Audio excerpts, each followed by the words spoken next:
Ukraine has exposed China for using its military satellites to provide intelligence and targets for Russian cruise missile strikes. Is this a massive escalation in Chinese intervention in the war, or is this part of a larger trend of an axis of upheaval working together to destroy the West? I'm Paul, U.S. Army combat veteran. Let's talk about it. Okay, so this is actually a crazier story than you might realize because it sounds like something that's kind of routine. Ukraine says China is using its spy satellites to provide Russia with locations, data for guiding Russian strikes to Ukrainian targets.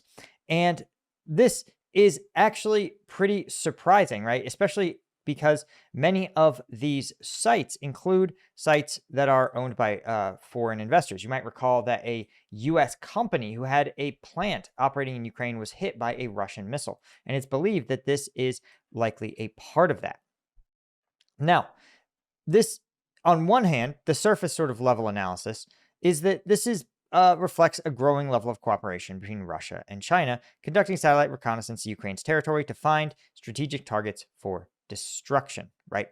But there's a deeper story here. And before we talk about that, I want to mention, of course, that if you guys are like me, I'm a dad of 2 kids under 2. I am a triathlete, and I'm still a full-time content creator. So I need a lot of energy. And my secret weapon is, of course, Strike Gum. This is owned by me. We're made in the USA, and one piece of Strike Gum packs the same amount of caffeine as an energy drink, but none of the sugar, none of the bloat, and it doesn't taste like cough medicine. So if you want to take advantage of our huge fall sale, right, it's buy 2, get 1 free of anything on the site.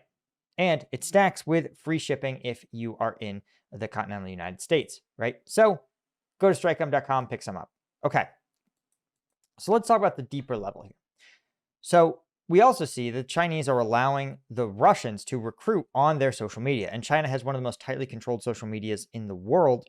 And so the fact that they're letting Russia run ads on it is actually a sign that on some level they are of tacit approval for Chinese citizens to go fight for Russia. When you combine this with the fact that there is stories that dropped just a few days ago that Chinese drone experts are actually working closely with sanctioned Russian arm manufacturers to produce military drones, you start to see that there's a larger Chinese strategy at work here. And I think it comes from a couple places. The first is that during the Cold War, you might recall that you had the United States and Russia competing for influence and governments around the world. And what would often happen is the Soviets, let's say, would back an African militia movement to try to overthrow a government. Well, the U.S. would go, well, we're going to back up that government, even if the government was pretty sketchy, right? And in contrast, right, you might have an American-backed, you might have the American government supporting a anti-communist militia in a communist country. Well, then the Soviets would intervene militarily to support that, right? You saw it on both sides, right? In Vietnam, in Afghanistan, in places like Angola. It was a defining feature of the Cold War that wherever one power went, the other power showed up because they were like, we are in direct competition. We are enemies, right? Now, in contrast, the language we currently use around China is strategic competitor or near peer adversary, right? These are euphemisms that are like, China's not an enemy, but they're someone we should keep pace with, right? They're someone we should keep ahead of. But we don't use that kind of Cold War enemy sort of mentality because, well, economically, the US and China do a lot of trade. But the conundrum is that we're starting to see this kind of Cold War style behavior from China. Because you might recall just a few days ago, it was announced that the US was going to start providing intelligence and targeting data to the Ukrainians via our spy satellites. So it appears that either the US knew China was doing this and said, well, we're going to do it just because China is, or China knew the US was doing it and they stepped in. But either way, both sides have found themselves matching each other simply for the sake of matching one another. And that is, again, something that provides more evidence of this kind of new Cold War in which authoritarian countries, right, dictatorships like China, Russia, North Korea, Iran, that they are working together, right, as sort of countries who are outside of the West, right? The West is defined sort of as the group of countries that have things like fair justice systems, human rights, democracies, right? Um, these countries don't have those things. They have a single leader who is all powerful, who gets to do anything he wants to the people under him, using the law as his tool to sort of, again, a Russian court. If the Kremlin wants the Russian court to deliver a certain outcome, it simply delivers that outcome. There's no winning a case against the Russian government. Now, the Chinese also have another sort of more nefarious plan at work here, because we know that they are preparing to fight and win in Taiwan. And Taiwan is equipped, trained, and fights with a NATO-style strategy, right? With NATO equipment, not unlike the Ukrainians. And the Chinese are saying to themselves, listen, we need to prepare our military to fight and win against this NATO-equipped force. And right now, across the globe, the only country who has a playbook to do so and do so effectively is the Russians. So the Chinese are saying, well, how do we acquire Russian combat know-how in the aggregate? And so the answer is that the Chinese are actually engaging in a sort of wide effort to do so. And so this satellite, this use of Chinese spy satellites, it's helpful to the Russians, but it is more than that. Because remember, the Chinese military has never, not in nearly 70 years, has not fought a war, right? So they've never used spy satellites in combat. Their analysts have never actually looked for real combat formations, be it using their spy satellites. And so the Chinese are saying, listen, in our war with Taiwan, we're going to have our spy satellites look at a bunch of stuff. We might have like our AI or our systems do some first pass processing, flag some particular images for review. And then our analysts are going to review those, make a determination, produce a target list, and send it to our missile crews who will target those sites. Well, they say, okay, well, we can't send it to our missile crews, right? We're not in this combat, but we can have our missile crews practice in Western China, but we'll send real targets to real Russian missile crews.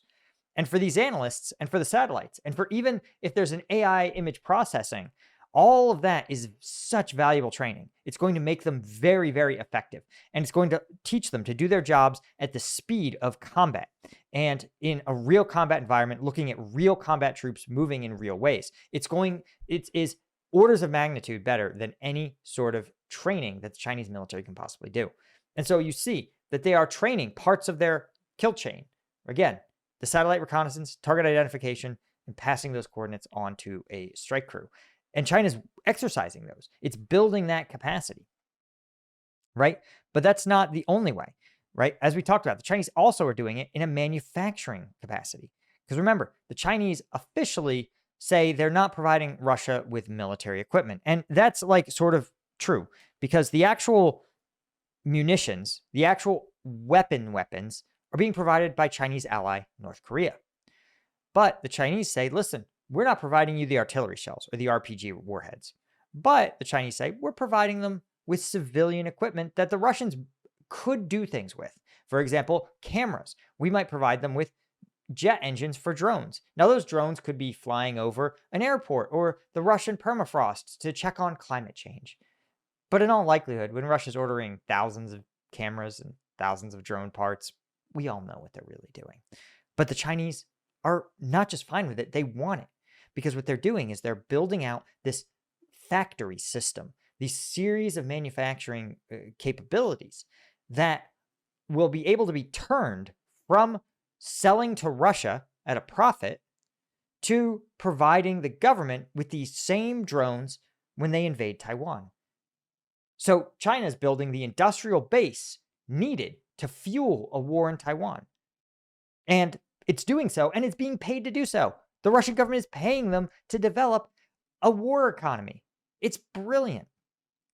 And so they're learning how to do this intelligence work. They're doing this war economy work. They have their ally North Korea, who's actively fighting with troops on the ground, actual grunt soldiers. And you know the Chinese officers are around observing this. But Chinese officers are also in Russia doing observation. Let's see if we can remember Russia. Observations.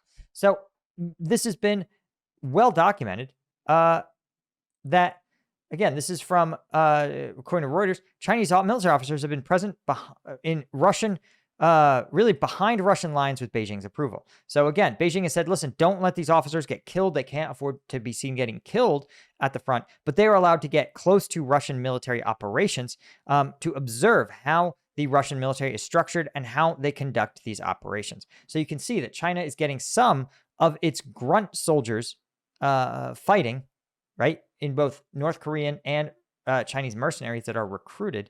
They have their officers observing operations. They have the industrial capacity. They have the intelligence and reconnaissance capacity. They're building in a piecemeal fashion all the tools they need to fight and win against NATO forces. So the question then for the West is not, is this actually a conflict? The West is asking itself, well, how much should we be involved in the Ukraine conflict? China's asking itself a different question. They're saying, how much can the Ukraine conflict enable us to destroy the West? Because remember, destroying Taiwan, owning the globe's chip manufacturing capacity, dominating the Pacific, putting Japan and South Korea in their place under Chinese dominion, these are all part of the Chinese plan for ultimately to build out what they call a Chinese century, that China is going to be the world's global superpower. And so, again, a better Western country would look around and say, hey, we tried the containment strategy here. We tried to limit our intervention, but all we did was look weak. And we've encouraged our enemies like China and Russia to collaborate and coordinate. We've encouraged them to intervene in this conflict in ways that we never thought we would see. And now we have to make a choice. Are we going to, it's not a question of intervention or non-intervention. The question now is, are our enemies going to win, or are we going to win? But that assumes a West that is able to recognize and mobilize in the face of threats. And it's not clear that we have any Western government capable of actually doing so. Anyway, guys, that's all I had. Thank you to Paul Wheeler, Michael Killeen, Jeff Davies, Francis Karius, Thomas Anshin, and Eugenia Cuesta, as well as all of our Lieutenant tier members. Couldn't do it without you guys. Hit subscribe. That makes a difference. And I'll see you in the next one. Cheers.